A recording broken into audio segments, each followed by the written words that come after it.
O Castro de Alobre, en Vilagarcía, acaba de sufrir un ataque vandálico. O muro dunha das casas castrexas apareceu cunha pintada de cor violeta. O Concello vai presentar denuncia para dar co autor deste ataque e dende a Asociación da Defensa do Patrimonio de Galicia, a Patrigal, abogan pola necesidade de educar no respecto ao patrimonio e á historia.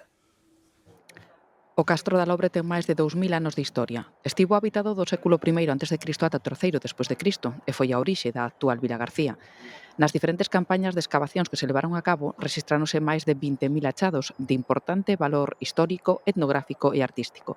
Pero estes días o muro dunha das casas castrexas foi atacado cunha pintada que será complicado e caro eliminar.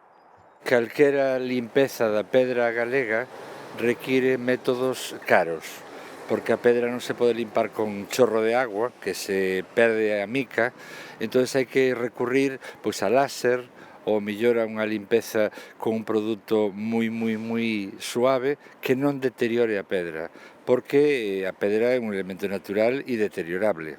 Desde a Patrigal, a Asociación pola Defensa do Patrimonio de Galicia atribúen estes actos vandálicos á ignorancia. Apelan á necesidade de educar no respeto pola historia e o patrimonio. Calquera agresión ao noso patrimonio cultural é unha agresión á nosa memoria colectiva, á nosa historia e a nós mesmos. Quen fai pintadas sobre o patrimonio é unha persona ignorante da nosa historia. Falta educación patrimonial, tanto os medios de comunicación como nas escolas e nas casas.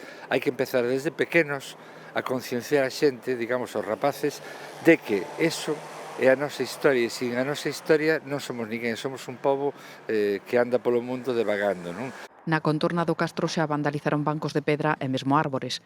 O Concello de Vilagarcía vai presentar denuncia para dar co autor das pintadas e que responda por este ataque ao patrimonio histórico da vila.